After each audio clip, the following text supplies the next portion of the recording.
So I see so many people complain about how it seems like everyone else can get a remote job but them. Like everyone's getting a remote job, everyone's starting to work remotely, but they can't. They've applied to 50 jobs, 100 jobs, 200 jobs, and nothing. Not even a callback, let alone multiple interviews or even offers. But then when I look at what they're doing, it makes complete sense. Like you're applying to jobs where it's impossible for you to differentiate yourself. You're applying to jobs that make completely no sense to the skills that you have, to what the market wants, to, again, your ability to stand out. It's like you're walking into a stadium of 20,000 people that are all dressed in the same exact clothing, and you're dressed in that same clothing, and you're trying to stand out. You're trying for someone in the other side of the stadium to spot you. Not gonna happen. You need to be able to stand out. If you pick a job to apply to where it's impossible for you to look different from all the other candidates, then you're not getting hired. This is just common sense. Like a company wants to hire the best possible alternative, right? And they're always gonna get a bunch of applicants. You know, companies these days, they get hundreds of applicants for one job. And it's not that you have to be this crazy out-the-box person that just looks like a complete clown. No, there's simple ways for you to differentiate yourself. But you have to pick the right job first. There are jobs that are, it's just impossible for you to differentiate because there's nothing to differentiate. Most of the time, the people that get hired are either the ones that have the most years of experience. They're the ones that have maybe some contacts at the company. And if you're like me and you're coming in with no experience, I came in with zero experience, formal experience when I got my remote job. So if you're in that position, like no experience, no contacts, no nothing, applying for one of those jobs where it's not possible for you to differentiate yourself other than with experience, it's not gonna happen. Like it's not gonna work. You gotta stop skipping the part where you ask yourself, can I stand out amongst the 150 other people that are applying to this job? If the answer is no, then don't do it. Pick another job. Now, how exactly do you do that? That's what this video is for. Most people still think that job hunting is about resumes. It's about LinkedIn profiles. It's about having a list of interview questions that you answer the exact same way that you have the perfect answer for. And the truth is, it's none of that. The first thing about job hunting is picking the right job to apply to in the first place. Because if you pick the wrong job to start from, nothing that you do after that is gonna work. Doesn't matter how good your resume is, doesn't matter how good your interview, doesn't matter how good anything is. Because you got the wrong job, you can't differentiate yourself. So in this video, I'm gonna break down the 4 guiding principles that I used to land my remote job that had a starting salary of $7,000 a month while I was getting into it with no previous formal experience. And also the same 4 guiding principles that I use to teach my students that have also used them to land remote jobs themselves. Principle number 1 is very simple. It's understand the basic rules of supply and demand. This is basic economics. If you're going into an industry where there's a lot of supply and very low demand for that skill, then that's not a good industry to get to.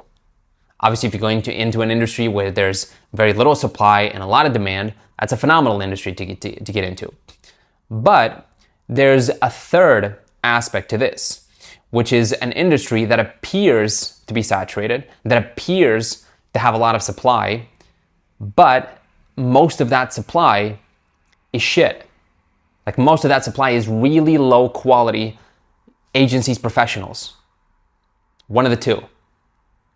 When that is the case, that could also be the best case scenario out of all these 3. And this is essentially what principle number 2 is, which is don't think that a saturated market or a market that appears to be saturated is saturated with quality professionals. For example, people say this all the time. Oh, I was thinking about going into social media marketing or copywriting or any of those digital marketing jobs, but it's too saturated. There's too many people in it. I don't think there's any chance of me ever getting a job or growing a business, whatever. There's just too many people in it. And they're right. There's a lot of people, like a lot of people trying to do this. But most of the people, mostly agencies and freelancers that are delivering these services, are delivering really terrible quality service. And here's what happens when that takes place. Business owners aren't dumb. If a business owner buys a low quality product, and what has been happening in recent years is there have been particularly agencies, thousands upon thousands upon thousands of marketing agencies, SMMA agencies, advertising agencies, content agencies being flooded into the market. And these agencies, they're good at getting clients. They're getting clients. They're getting a bunch of clients. There are hundreds of thousands of businesses that have hired these agencies to work for them within the past few years. But the problem is, these agencies are delivering terrible quality work, terrible quality results. They're really good at getting clients, but they're not good at getting results for their clients. So what happens is these business owners, they're tired of working with these agencies. They don't want to work with these agencies anymore. They're starting to shift and really wishing they had an in-house person to come in and take care of that area of the business. Whether it's a SEO agency, they'd much rather have an in-house SEO manager. If it's an advertising agency, they'd much rather have an in-house media buyer because once again, they've worked with an agency before or multiple agencies, they had a shitty experience, they don't want to work with one again. They want someone who's fully focused on their business, on making their company grow.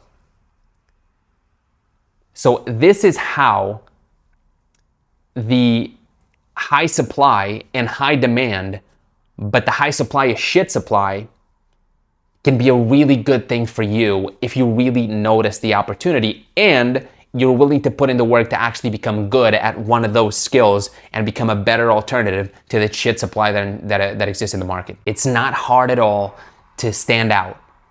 If you're not a completely lazy person who doesn't want to do anything and just wants shortcuts, if you're actually a serious person who wants to put in the work and become good at something and build a real career, it's not like there's an opportunity here. This is the main principle, basically, that got me hired. This is why I got hired.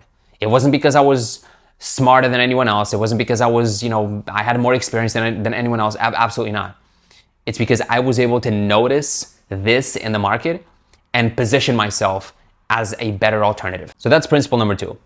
Principle number 3 is, it's another really basic one that people just forget, which is you have to pick something that you have some sort of interest for. And here's why.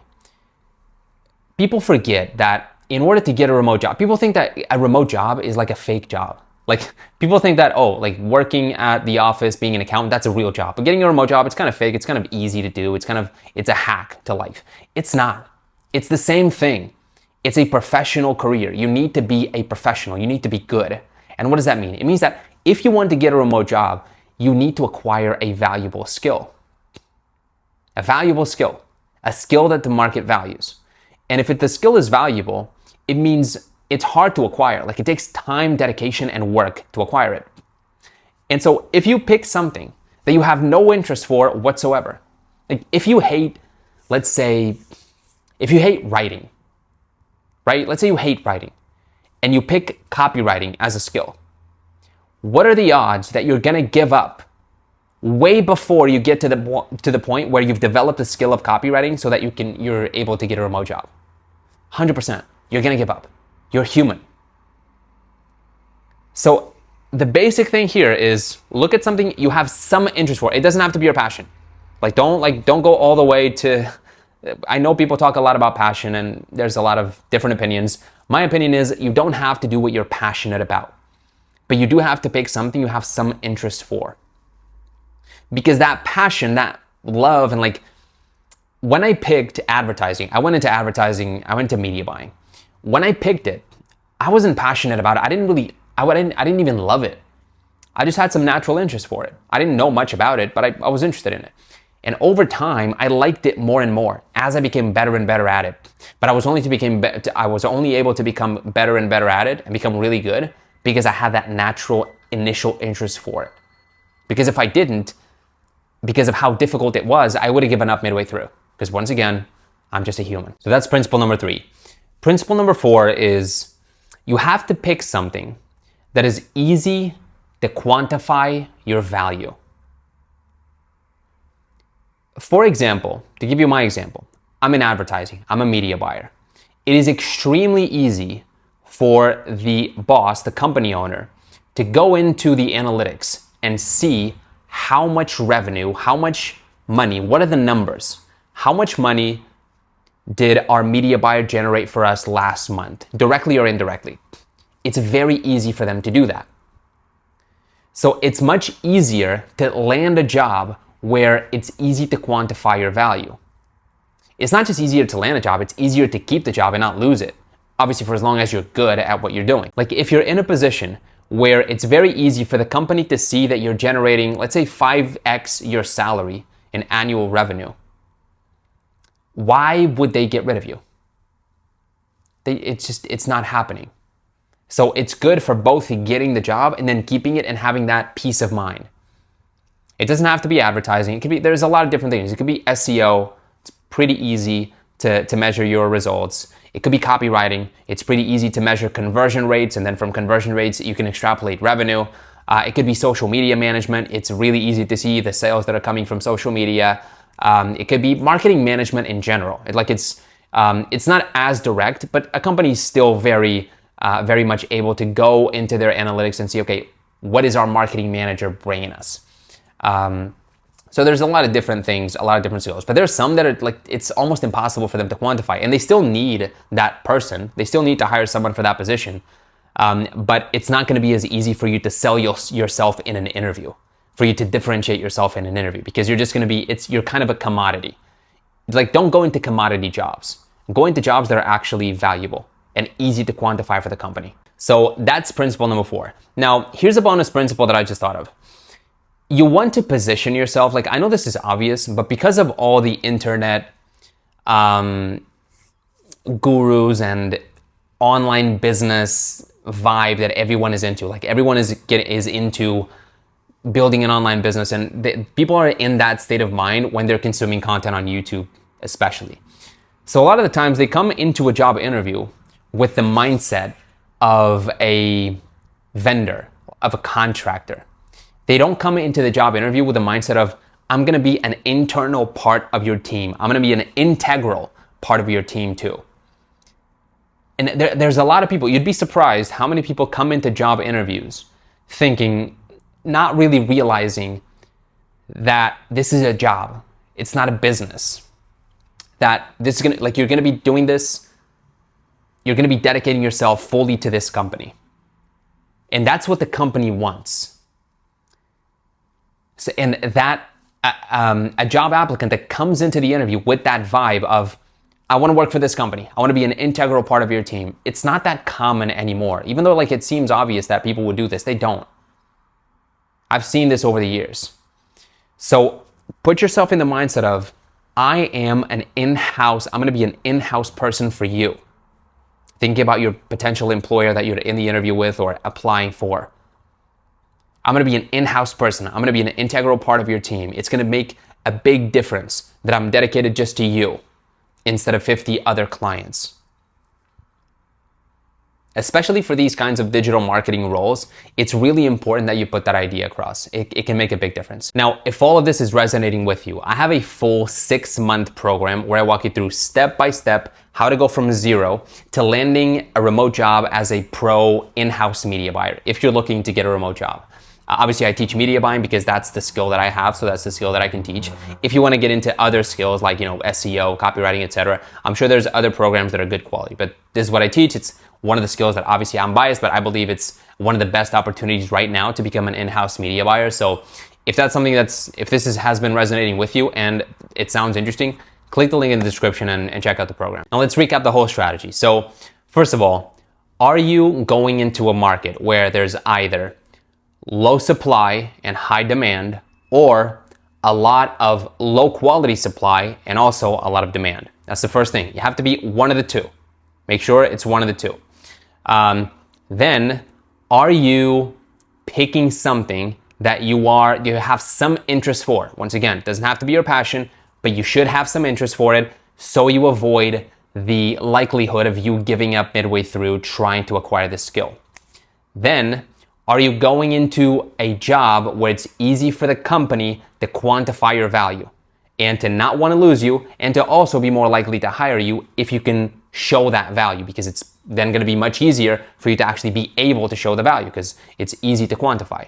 And then last but not least, remember that this is a job. It's not a business. You're not trying to get clients. Come in and like overemphasize that, especially if you're going into one of these digital marketing roles. Overemphasize the fact that you're going to be an in-house person, integral part of the team. Makes the whole difference versus having some outside person who has 50 other clients and has their attention spread through a million different things. Like, realize that most people don't fail at getting a remote job because they're unqualified. That's what people think. They feel, oh, I'm not qualified, that's why I didn't get the job. No, you didn't get the job because you applied a strategy that makes no sense and you picked the wrong job. You picked a job where it's impossible for you to differentiate yourself. Once you fix that, everything becomes much easier.